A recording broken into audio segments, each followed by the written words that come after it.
আসসালামু আলাইকুম।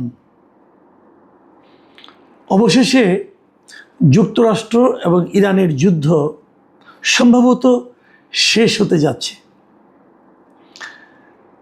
আগামী রবিবার মানে জাস্ট একদিন পরে আর কি, আগামীকালকেই সুইজারল্যান্ডের জেনেভায় এ সংক্রান্ত একটা চুক্তি হওয়ার সম্ভাবনা আছে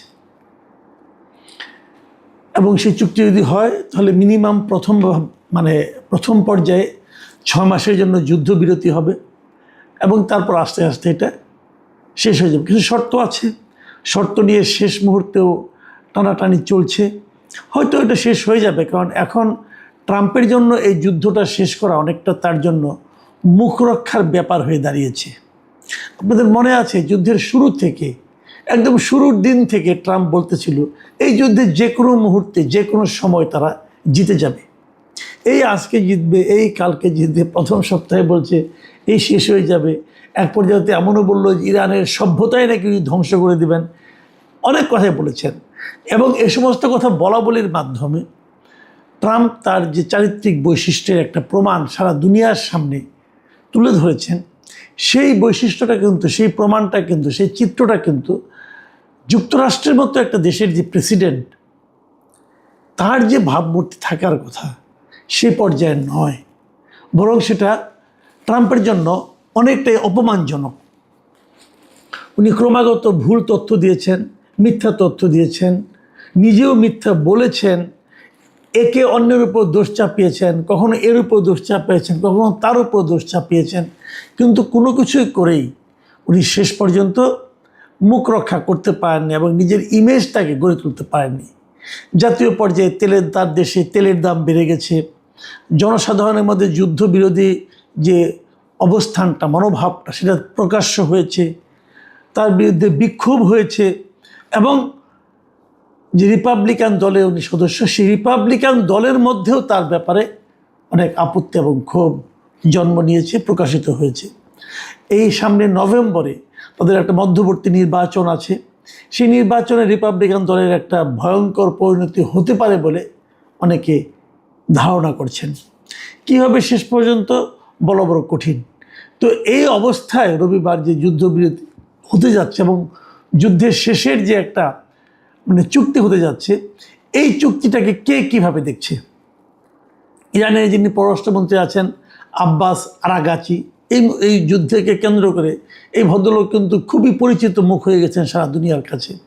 তিনি বলেছেন এই সংঘাতের মধ্য দিয়ে তার দেশ আরও শক্তিশালী হিসাবে আত্মপ্রকাশ করছে এবং ইরানের টেলিভিশনে এই আব্বাস আরাগাচি বলেছেন যে যুক্তরাষ্ট্রের সঙ্গে যুদ্ধে শেষ পর্যন্ত ইরানেরই বিজয় হয়েছে।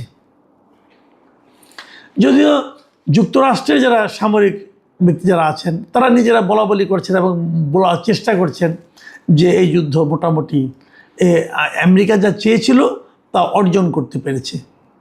এখন শেষ মুহূর্তে যে আলোচনাগুলি হচ্ছে যে যুদ্ধ শেষ হলে পরে ইসরায়েলের কী অবস্থান হবে। যদ্দূর জানা গেছে ইসরায়েল কিন্তু এই যে ইরান এবং যুক্তরাষ্ট্রের মধ্যে যে যুদ্ধ বন্ধের যে চুক্তি হতে যাচ্ছে, যেটাতে নাকি ইরানের আপনার স্পিকার মোহাম্মদ বাগের গালিবাফ এবং যুক্তরাষ্ট্রের ভাইস প্রেসিডেন্ট জেডি ভ্যান্স এরা স্বাক্ষর করতে পারেন বলে যেটা ধারণা করা হচ্ছে, সেই চুক্তিকে ইসরায়েল কিন্তু ভালোভাবে নিচ্ছে না। তারা নিজেদেরকে অপাঙ্ক্তে মনে করছে যুক্তরাষ্ট্র তাদের সঙ্গে ঠিকঠাক মতো বোধ হয় ব্যবহারটা করছে না। সমস্যাটা যেটা হয়েছে, আসলে ইসরায়েল ভাবতেও পারেনি যে ইরান এতদিন পর্যন্ত যুদ্ধ চালিয়ে যাবে। আপনি একটা জিনিস ভাবেন, যুদ্ধ শুরু হয়েছে সে ফেব্রুয়ারির 28 তারিখে, তারপরে পুরো মার্চ গেল, পুরো এপ্রিল গেল, পুরো মে মাস গেল, আর আজকে জুন মাসের 13 তারিখ, সম্ভবত 14 তারিখে এই স্মারকটা স্বাক্ষর হবে।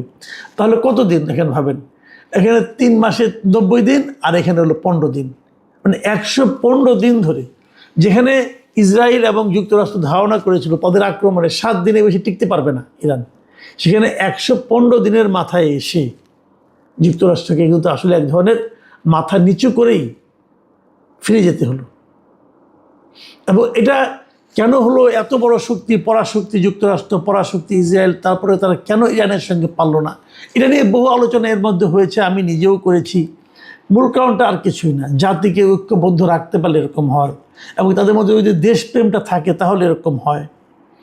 এবং ভৌগোলিক একটা ব্যাপারও আছে, মানে আপনার এই যে মানচিত্র যেটা, সেটা যদি আপনারা দেখেন, যে আসলে ইরানকে পৃথিবীর ইতিহাসে শুরু থেকে এই পর্যন্ত ইরানকে দীর্ঘদিন কেউ প্রধানত রাখতে পারে নাই, কেউ না, সেই প্রাচীন আমলেও পারেনি। কাজেই এই সমস্ত ব্যাপারে এটা যুক্তরাষ্ট্রে আরও আগে একটু হিসাব নিকাশ করেই এটা মানে আপনার হওয়া উচিত ছিল। এখন প্রশ্ন হচ্ছে, যে কথাটা শুরুতেই বললাম, যদি ইরান দাবি করছে তারা এই যুদ্ধে জিতেছে, যুক্তরাষ্ট্র দাবি করছে তারা এই যুদ্ধে অনেক, তারা যা চেয়েছিল তা অর্জন করতে পেরেছে, কিন্তু আসলে লাভবান কে হলো? আসলে যুদ্ধে কে জিতল? দেখুন, ইরান যে লাভবান হয়েছে তাতে কোনো সন্দেহ নাই। ইরান কিন্তু পুরো মধ্যপ্রাচ্যে তার যে একটা ক্ষমতা, তার যে একটা জোর, তার যে একটা প্রভাব, এটা কিন্তু সে এরই মধ্যে প্রমাণ করার চেষ্টা করেছে। যারা এতদিন যুক্তরাষ্ট্রের শক্তিতে মধ্যপ্রাচ্যের দেশগুলো, বাহরাইন, কাতার অথবা আরব আমিরাত, এমনকি সৌদি আরব, যারা নাকি এতদিন যুক্তরাষ্ট্রের জোরে বেশ প্রভাব খাটাতো, তারাও দেখেছে যে বিপদের সময় যুক্তরাষ্ট্র তাদের পাশে থাকে না। কাজেই এবং বিপদ যখন হয়েছে, ইরান কিন্তু সেই কৌশলটা অবলম্বন করেছে। এই দেশগুলিতে সে কিন্তু নানা রকম ড্রোন হামলা চালিয়েছে, এবং তাদেরও ইরান নিয়ে একটা ভীতি তাদের মধ্যে জন্ম নিয়েছে, এবং তারা নিজেরাও এখন ইরানের সঙ্গে নানাভাবে সমঝোতা করার জন্য, মৈত্রী স্থাপন করার জন্য, বন্ধুত্ব করার জন্য হাত বাড়িয়েছে। এরই মধ্যে সংযুক্ত আরব আমিরাত মানে ইউএই, তারা ইরানের সঙ্গে এই মর্মে একটা চুক্তির মতো করেছে যে তারা আর যাতে নাকি ইরান তাদের যে এই মানে আরব আমিরাতে আর যেন হামলা না করে, এবং এই শর্তে তারা কয়েক হাজার কোটি ডলার তারা ইরানকে দিচ্ছে। অনেকে বলছে এটা আরব আমিরাত নিজের থেকে দিচ্ছে, আবার কেউ কেউ বলছে যে না, এই যুদ্ধের সময় ইরানের তেল বিক্রি যে টাকা আরব আমিরাতের বিভিন্ন ব্যাংকে আটকা পড়েছিল, সেই টাকাগুলি তারা দিচ্ছে। এখন নিজের থেকেই দেখ আর ইরানের টাকাই দেখ, টাকা দেওয়ার মাধ্যমে কিন্তু আরব আমিরাত যুক্তরাষ্ট্রের সঙ্গে একটা মৈত্রীর সম্পর্ক করার জন্য হাত বাড়ালো। এবং এরই মধ্যে এটাও শোনা গিয়েছে যে যুক্তরাষ্ট্রের কাছেও কিন্তু নাকি ইরানের মানে কয়েক বিলিয়ন, প্রায় 20-22 বিলিয়ন ডলারের মতো আটকা আছে, সেগুলোও নাকি যুক্তরাষ্ট্র ইরানকে ফেরত দিয়ে দিবে। তার মানে ওইভাবে ধরতে গেলে যুদ্ধে কিন্তু ইরানেরই লাভ হলো এবং যুক্তরাষ্ট্রের পরাজয় হলো। আমরা যদি আরও মানে একটু ব্যাপকভাবে জিনিসটা নিয়ে আলোচনা করি, তাহলে আসলে এই যুদ্ধে লাভবান কে হলো সেভাবে যদি আপনি ধরেন, তাহলে দেখবেন এই যুদ্ধে আসলে বিজয়ী হয়েছে রাশিয়া এবং চীন। যুদ্ধ করেছে ইসরায়েল, যুক্তরাষ্ট্র এবং ইরান, কিন্তু একটি গুলিও খরচ না করে, একটি সৈন্যকেও মোবিলাইজ না করে এই যুদ্ধে আসলে বিজয়ী হয়েছে রাশিয়া এবং চীন। কিভাবে দেখেন, কতগুলি কথা বলি আপনাকে। সারা বিশ্বে তেলের দাম বেড়ে গেছে এই সময়ে, তাহলে সেখানে রপ্তানি এই সময় কিন্তু একচেটিয়া তেল বিক্রি করেছে রাশিয়া, তারা রপ্তানিকারক দেশ হিসাবে, বিকল্প উৎস হিসাবে। মধ্যপ্রাচ্যের তেল কিন্তু অনেকে কিনতে পারেনি এই হরমুজ প্রণালীর কারণে, কাজে একচেটিয়া তেল বিক্রি করছে রাশিয়া। কেবল তাই নয়, রাশিয়া এই সময়ে এই যুদ্ধে কিন্তু যুক্তরাষ্ট্রের যে সমরাস্ত্র যেগুলো নিয়ে যুক্তরাষ্ট্রের বাহাদুরি শেষ ছিল না, যে খুব ভালো অস্ত্র, এই অস্ত্রকে কেউ হারাতে পারবে না, এই ড্রোনকে কেউ ধরতে পারবে না, যে বড় বড় কথা ছিল যুক্তরাষ্ট্রের, সেই অস্ত্রগুলো আসলে যে তেমন কোনো কাজের নয়, এটা কিন্তু এই যুদ্ধে প্রমাণিত হয়েছে। তার চেয়ে ইরান যে অস্ত্রগুলি ব্যবহার করেছে ওগুলোর চেয়ে বেটার হিসেবে কিন্তু প্রমাণিত হয়েছে। হওয়ার কারণে যুক্তরাষ্ট্রের যে অস্ত্রের বাজার, সেটা কিন্তু সারা দুনিয়ার কাছে, যারা নাকি অস্ত্র